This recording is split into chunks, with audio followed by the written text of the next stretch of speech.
जय हिंद दोस्तों।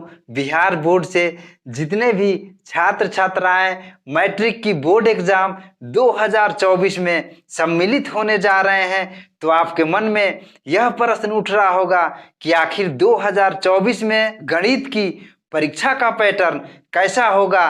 तो आइए जानते हैं वस्तुनिष्ठ प्रश्नों की संख्याएं कितनी होगी, लघु उत्तरीय प्रश्नों की संख्याएं कितनी होगी और दीर्घ उत्तरीय प्रश्नों की संख्याएं कितनी होगी। यहाँ पे ध्यान दीजिए, टोटल प्रश्नों की संख्या जो होगी वह 138 होगी, जिसमें वस्तुनिष्ठ प्रश्नों की संख्या 100 होगी और लघु उत्तरीय प्रश्नों की संख्या 30 होगी और दीर्घ उत्तरीय प्रश्नों की संख्या 8 होगी और कुल अंक 100 अंक के होंगे और समय 3 घंटे की होगी। यहाँ पे ध्यान दीजिए, वस्तुनिष्ठ प्रश्न को ऑब्जेक्टिव टाइप क्वेश्चन कहते हैं। इनकी संख्याएं 100 होगी और यह 1 नंबर की होगी, जिसमें मात्र आपको 50 प्रश्नों का ही उत्तर देना है, यानी कि सिर्फ आधे प्रश्नों का ही जवाब देना है। दूसरे टाइप की जो प्रश्न होगी लघु उत्तरीय प्रश्न,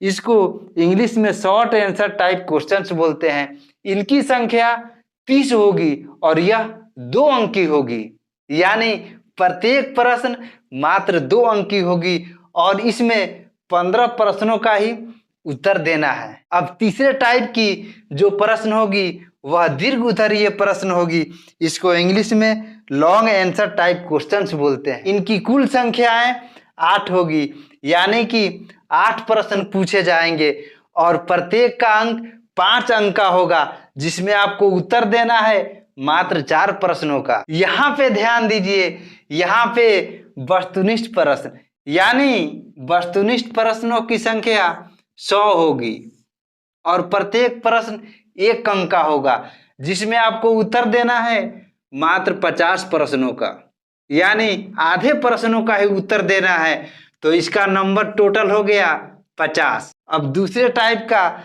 लघु उत्तरीय प्रश्न है। अब लघु उत्तरीय प्रश्नों की संख्या 30 है और प्रत्येक प्रश्न 2 अंक का होगा, जिसमें आपको जवाब देना है मात्र 15 प्रश्न का और एक प्रश्न 2 नंबर का है, तो 15 दूना 30, यानी कि टोटल नंबर 30 हो गया। अब तीसरे टाइप का जो प्रश्न रहेगा वह दीर्घ उत्तरीय प्रश्न रहेगा। इनकी संख्या आपको 8 है और प्रत्येक प्रश्न 5 अंक का है और इसमें जवाब देना है आपको मात्र 4 प्रश्नों का, यानी कि मात्र आधे ही प्रश्नों का आपको उत्तर देना है। तो यहाँ पे प्रश्नों की कुल संख्या 138 हो गई और आपको जवाब देना है मात्र 69 प्रश्नों का और 69 प्रश्नों का कुल अंक कितना हो गया 100 और आपको टोटल मात्र 15 ही चैप्टर पढ़ने हैं और इन 15 चैप्टर से ही